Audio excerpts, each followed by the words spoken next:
قال الحديث السابع عشر عن أبي يعلى شداد بن أوس رضي الله عنه عن رسول الله صلى الله عليه وسلم قال إن الله كتب الإحسان على كل شيء فإذا قتلتم فأحسنوا القتلة وإذا ذبحتم فأحسنوا الذبحة وليحد أحدكم شفرته وليرح ذبيحته رواه مسلم.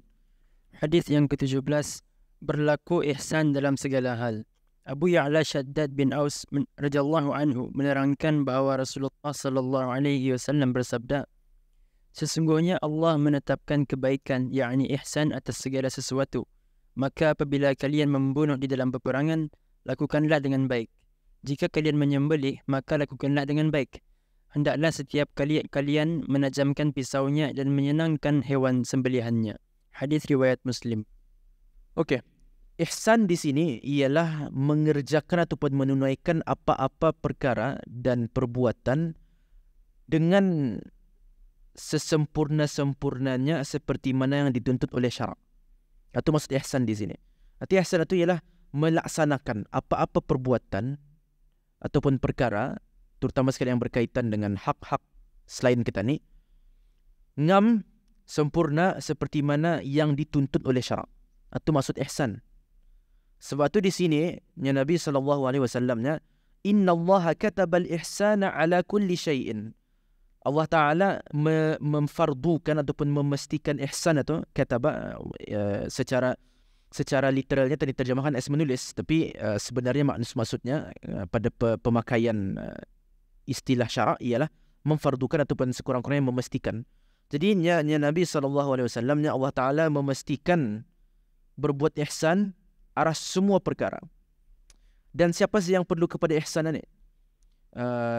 Tentu sekali, contohnya perkara-perkara yang berbentuk objek keras, contohnya yang indah berakal, itu indah perlu ihsan lah. Artinya adakah tadi boleh nenang batu dan lain-lain, itu tidak ada masalah.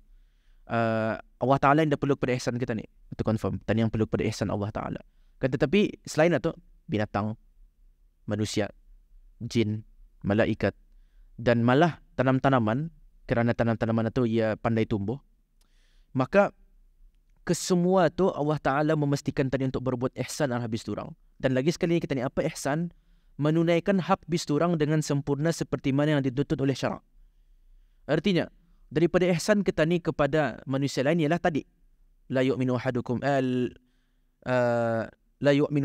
hatta yuhibba li akhihi ma yuhibbu li nafsihi. Artinya daripada ihsan kita ni kepada orang lain ialah untuk tadi mencintai bagi dorang apa yang tadi cintai bagi diri kita ni sendiri. Daripada ihsan kita ni kepada para jin pun juga, contohnya untuk kita ni mengharapkan apa yang baik untuk bis dorang. Dan bagi jin-jin yang contohnya jahat, tadi harapkan hidayah bagi bis dorang. Bagi jin yang kafir, syaitan maksudnya, tadi harapkan dorang masuk Islam dan lain-lain.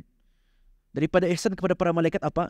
Terutama malaikat yang mencatat kita ni punya amalan baik dan buruk, ialah dengan tadi meninggalkan amalan buruk.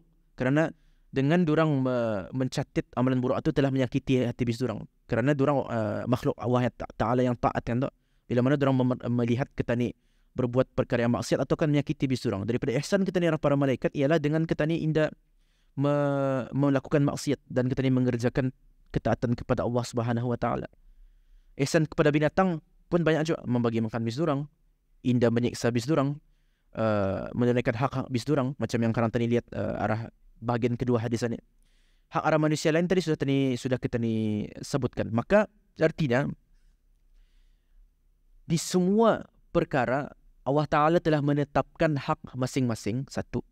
Dan malah dari segi pergaulan kita ni dengan semua benda, sama ada manusia atau jin atau malaikat ataupun binatang, malah tanaman-tanaman, telah Allah Ta'ala tetapkan juga tata tertib dan adab-adab yang berkaitan dengannya dalam syarak. Maka di antara tuntutan kita ni sebagai seorang mukmin yang beriman kepada Allah Ta'ala ialah untuk taat dan patuh kepada ihsan yang ditetapkan oleh Allah Ta'ala tu. Ada pertama hak-hak, menunaikan hak-haknya, dan bukan sekadar menunaikan hak, tapi menunaikan haknya dengan sempurna seperti mana yang dipinta oleh Allah Ta'ala. Maka ia merangkumi kewajipan dan merangkumi juga perkara-perkara yang digalakkan juga oleh Allah Subhanahu Wa Ta'ala. Dan malah dalam agama Islam, hatta berbuat baik hatta ihsan arah tanaman pun dituntut.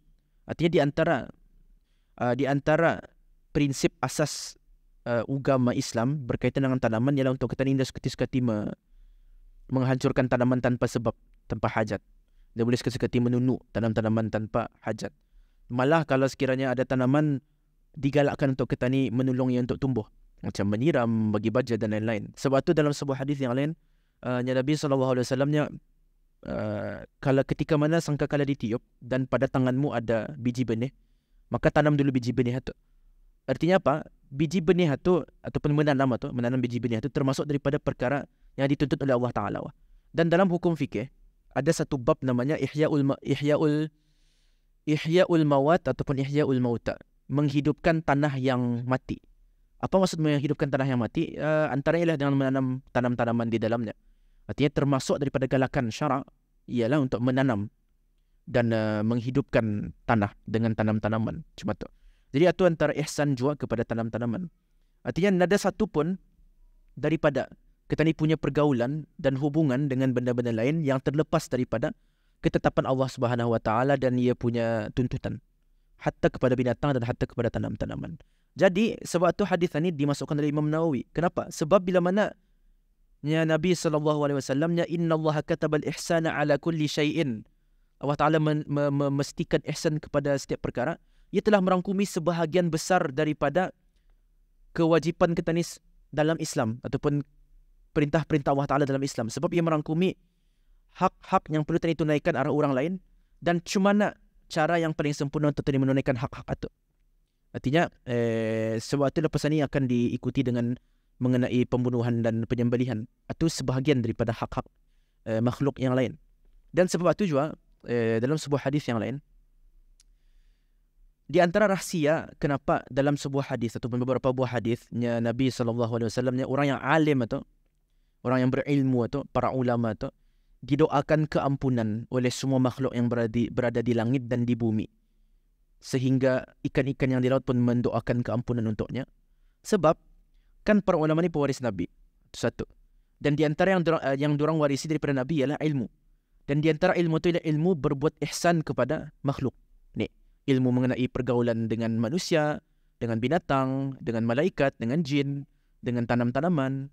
Maka tugas ulama antaranya ialah untuk menyampaikan ilmu itu dan mengajarkan ilmu ihsan kepada manusia yang lain, sehingga manusia yang lain ini berbuat ihsan arah sekalian makhluk.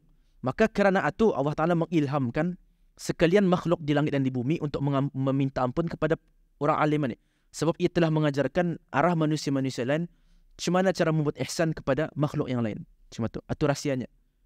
Maka artinya hadis ini merangkumi sebahagian besar daripada tuntutan agama kita ni. Malah ia merangkumi bukan sahaja kewajipan dan hak asasi bagi setiap makhluk yang telah ditetapkan Allah Ta'ala. Malah hadis ini merangkumi juga adab-adab dan tata tertib macam mana tadi menunaikan hak bis durang itu.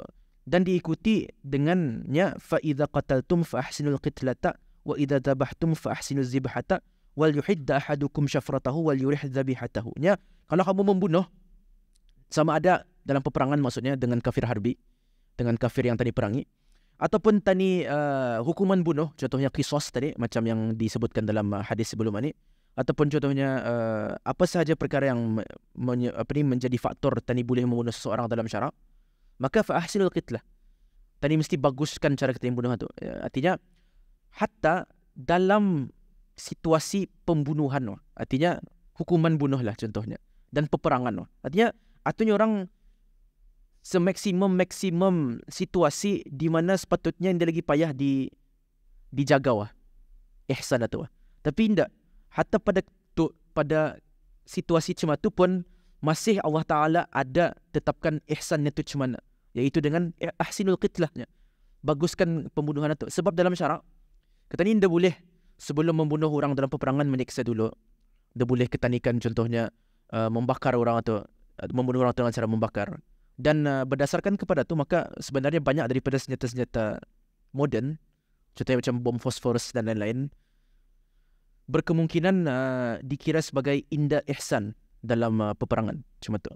Sebab tu juga dalam peperangan sendiri contohnya antara larangannya ialah tidak boleh kita ni menghancurkan bangunan, tidak boleh kita ni membakar tanam-tanaman. Itu semua daripada ihsan. Artinya hatta dalam al-qitlah ataupun dalam pembunuhan, artinya contohnya peperangan, contohnya dengan orang kafir harbi yang memerangi kita ni, pun masih dituntut oleh Allah Ta'ala untuk kita ni berbuat ihsan dalam membunuh habis diorang. Untuk menunjukkan betapa maksimumnya sudah tata tertib dan adab-adab dalam Islam itu, sehingga dalam perang pun masih Allah Ta'ala tetapkan apa adabnya. Wa idza dzabhtum fahsinu dzibha. Dan kalau kamu menyembelih binatang, artinya macam hari itu korban kan tu contohnya, maka sama juga baguskan ia punya penyembelihan itu. Di sini disebutkan Nabi SAW beberapa perkara. Ya, wal yuhidda ahadukum syafratahu wal yurih dzabihatahu. Adalah kamu tajamkan mata pisau dan supaya kamu punya sembelihan itu merasa tenang. Artinya kalau dalam situasi menyembelih pun ada beberapa adab yang perlu dituruti oleh seorang muslim itu untuk menunaikan hak dan ihsan kepada binatang itu. Antaranya ialah menajamkan pisau supaya ia tarus mati inda ada merasa kesakitan. Artinya dituntut ataupun digalakkan untuk seseorang yang menyembelih itu untuk menajamkan pisaunya sebagai ihsan arah orang yang disembelihnya supaya dia merasa sakit, tarus cepat macam tu. Dan kalau kita lihat kewajipan menyembelih di mana untuk memotong dua urat basar itu. Sebab bila mana terpotong dua urat basar itu, ia sudah terlepas daripada rasa sakit itu, rasa tersiksa itu. And then contohnya lagi adab yang lain antaranya ialah dia boleh menyembelih sembelihan itu di depan sembelihan yang lain contohnya, supaya diorang rasa takut. Mesti dialih-alihkan tempatnya, artinya dibawa ke satu tempat, di sana disembelih, dia boleh di depan sembelihan yang lain. Ini di antara adab-adab yang disebutkan dalam hukum hakam berkaitan sembelihan. Jadi agama Islam ataupun Allah Ta'ala sebagai yang menurunkan syariat telah menetapkan ihsan itu pada semua perkara. Muntani semak dan cek keseluruhan hukum fikih dan adab-adab yang disebutkan dalamnya, tadi akan dapatin hampir nada satu pun perkara ataupun perbuatan, terutama dalam hal ehwal hubungan sesama makhluk, yang nada ia punya adab dan tertibnya. Malah semua ada, dan itu diambil dalam kitab-kitab fikih. So, ni hadis ni telah merangkumi sebahagian besar daripada tuntutan agama. Dan ia sebagai lanjutan daripada hadis-hadis yang lain, macam hadis ad-dinun nasiha. Artinya daripada nasiha ialah nasiha li amatil muslimin wa a'immatihim, iaitu itu yang dimakan ihsan Arabis dorang. Dan kalau tadi ambil lagi tadi ihsan kepada malaikat, iaitu ketani berbuat ihsan dengan bis dorang, iaitu dengan mengerjakan perintah Allah Ta'ala dan meninggalkan larangannya. Dan itu sudah merangkumi banyak bab daripada agama Islam itu sendiri. Maka sebab itu hadis ini satu hadis yang signifikan dalam membagi tani gambaran akan agama Islam itu sendiri. Sebab tidak ada satu pun ataupun hampir kesemua perkara-perkara dalam agama, dalam hidup tani sudah dibagi guideline-nya oleh Allah Ta'ala. Dibagi cuma metod dan cara-cara yang sepatutnya, tata tertib yang sepatutnya untuk tani melaksanakan, terutama dalam hal ehwal hubungan sesama makhluk. Tadi ulang baliknya, Allah Ta'ala memastikan ihsan arah semua perkara. Semua perkara artinya semua perkara. Artinya binatang, tanam-tanaman, jin, manusia dan juga para malaikat.